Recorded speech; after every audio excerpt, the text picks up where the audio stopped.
Dans la parole de Dieu de la fin de semaine, on nous parle de très grande croissance à partir de départs très humbles, très petits.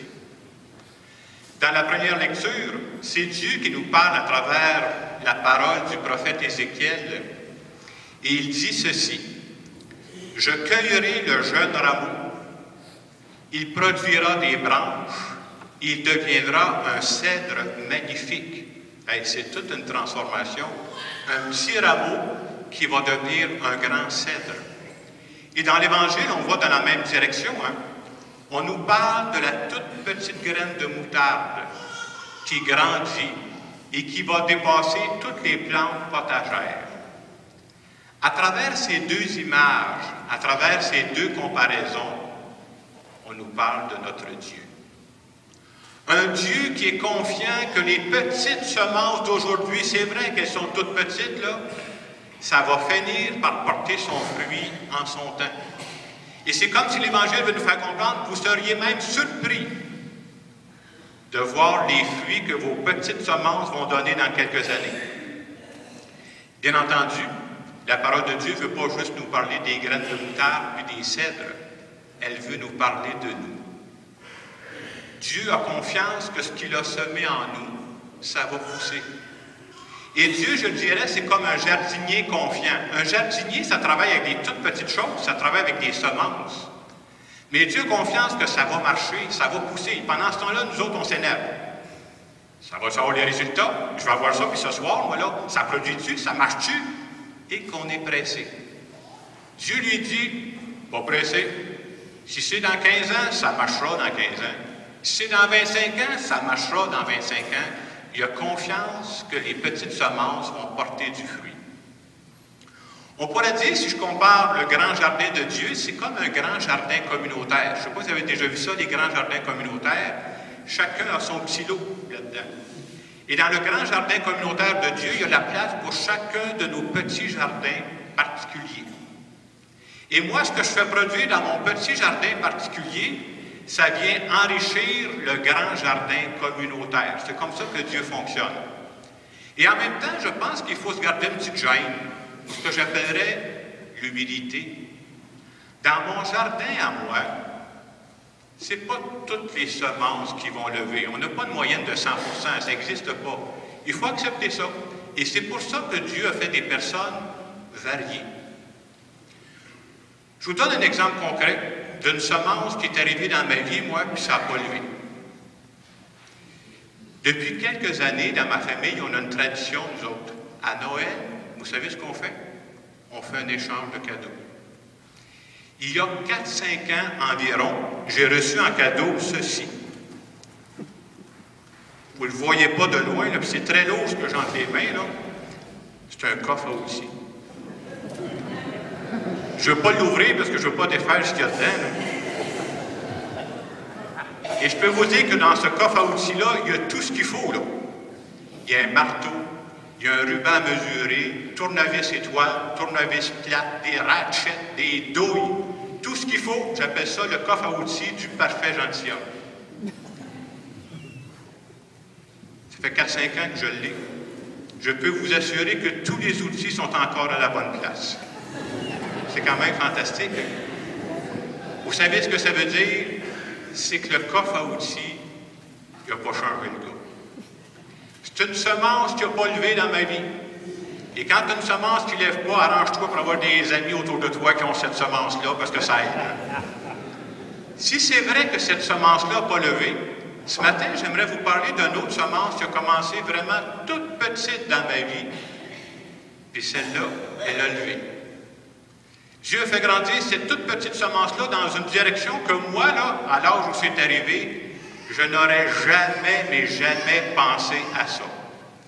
Quand j'étais étudiant en secondaire 2, vous comprendrez que ça fait déjà 2-3 ans que c'est arrivé, quand j'étais étudiant en secondaire 2, on avait le droit de choisir en classe une option.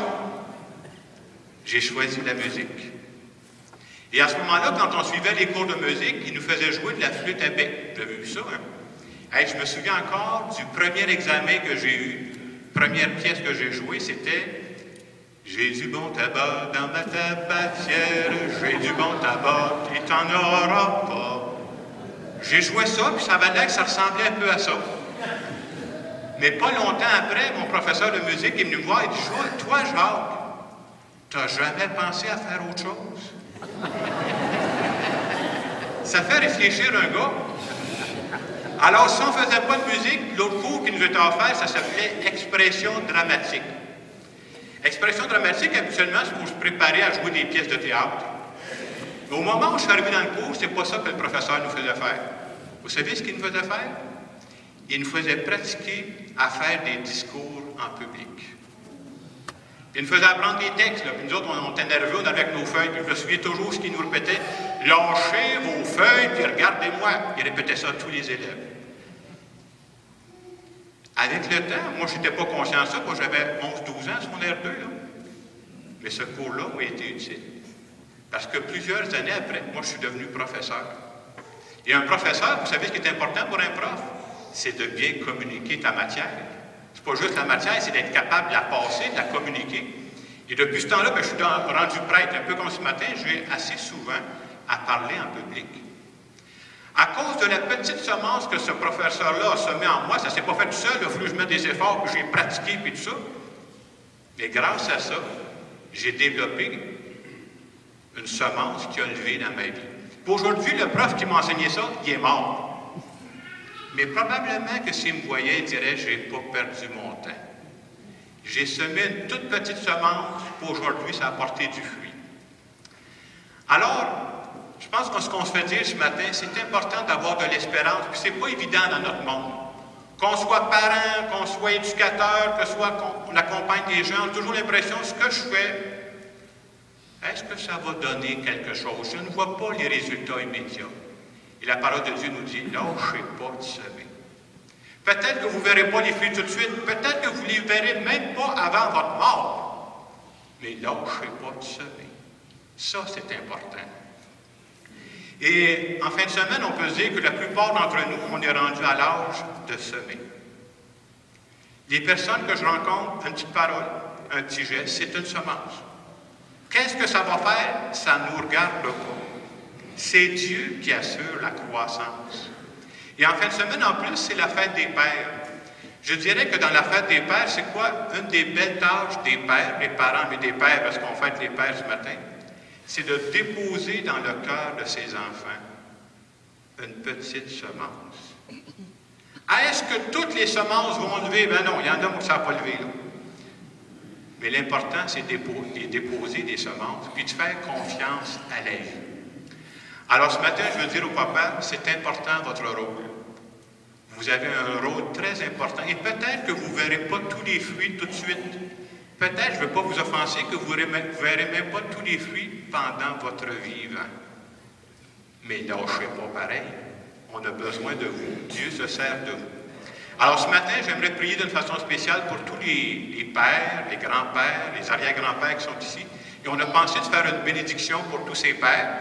Alors j'invite ceux qui le veulent, ceux qui sont papas ici à vous lever. On va faire une prière spéciale pour vous. Si vous aimez mieux demeurer assis, la bénédiction va se rendre pareil. Alors ceux qui sont papas, je vous invite à vous lever, s'il vous plaît.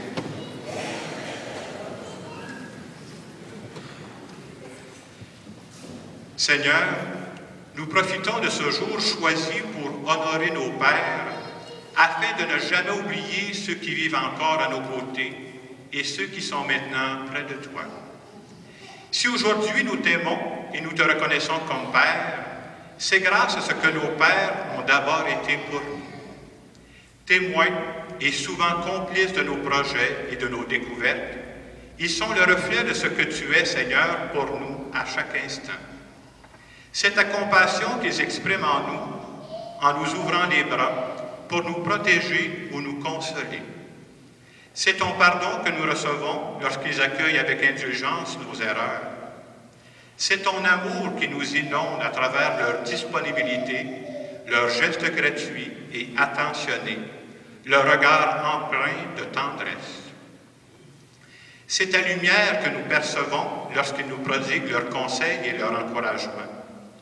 Pour toutes ces raisons, et pour celles que nous chérissons au fond de notre cœur, Bénis, Seigneur, ces hommes qui ont choisi la vocation d'être père, d'être grand-père, arrière-grand-père et d'être un père en devenir.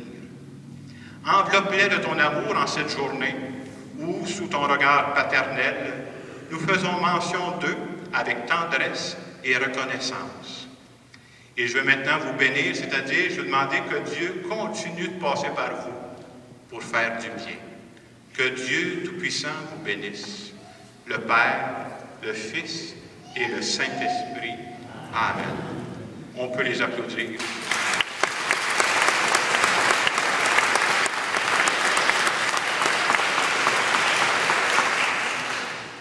En terminant cette homélie, j'aimerais juste rappeler que ce qui nous est demandé là, dans notre vie, c'est pas possible de faire lever toutes les semences qui ont été déposées en nous. Mais j'espère que plus on avance dans la vie, je suis capable d'identifier dans mon jardin à moi quelle est ma spécialité.